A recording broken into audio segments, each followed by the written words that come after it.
குலம் கோத்திரம் தெரியாதவன், அப்பா அம்மா பேர் தெரியாதவன், யாரும் இல்லாதவங்களெல்லாம் குலதெய்வம் கோயில்ல சேர்த்துக்கிட்டு அவங்களுக்கு எப்படி வரி போடுவீங்க?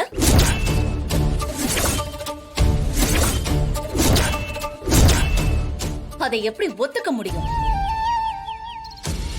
ஏய், இன்னொரு தடவை கதிரை பார்த்து அனாதை குலங்கோத்திரம் இல்லாதவன்னு சொன்ன மரியாதை கெட்டுரும் சொல்லிட்டேன். ஓ, உண்மையை சொன்னா கோபம் வருதோ? ஆனா நான் சொன்னதானே உண்மை. எது எது உண்மை? கதிர் எங்க வீட்டு புள்ள, அவன் ஒண்ணு அனாதை கிடையாது. நீங்க வேணா உங்க புள்ளன்னு சொல்லிக்கலாம், ஆனா இவன் அப்பா அம்மா பேர் தெரியாதவன் தானே. அப்பா அத்தா பேர் தெரியாதவனுக்கு குலங்கோத்திரம் எப்படி தெரியும்?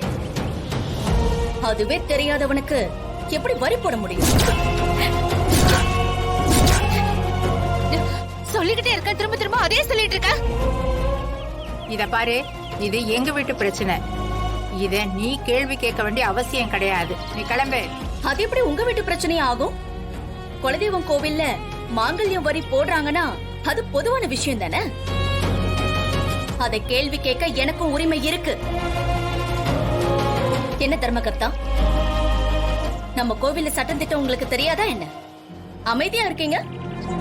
ஐயா, இந்த அம்மா சொல்றது சரிதாங்க. குலங்கோத்திரம் தெரியாம எப்படிங்க ஐயா வரி போடுறது?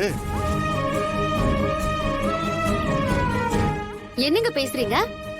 அம்மா அப்பா பேரு தெரியாதவங்களுக்கு குலதெய்வமே இருக்க கூடாதா? தானா எங்க குடும்பத்து பொண்ணு தானே. அவளை கல்யாணம் பண்ணதுனால நம்ம குலதெய்வத்தை கதரும் கும்பிட முடியும் தானே. அப்ப அவங்களும் மாங்கல்ய வரி குடுக்கறதுல என்ன தப்பு இருக்கு? அம்மா, நீங்க கேக்குறதெல்லாம் நியாயம்தான். ஆனா காலங்காலமா இதானே நடந்துகிட்டு இருக்கு. அதை நம்மளால மாத்த முடியாது இல்லைங்களா? இங்க பாருங்க, நாங்க ஒண்ணு மாத்த சொல்லல. வரி போடுறதுக்கு ஏதாவது வழி இருக்கான்னு தான் கேக்குறோம். இருக்குமா, ஆனா அதுக்கு ஒரு பரிகாரம் பண்ணணும். அது ரொம்ப கடுமையான பரிகாரம்.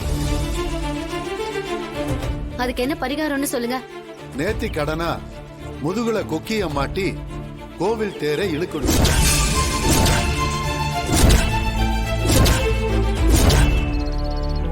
கோவில 3 சுத்து சுத்தி வரணும். ரொம்ப கஷ்டமான பரிகாரம்மா.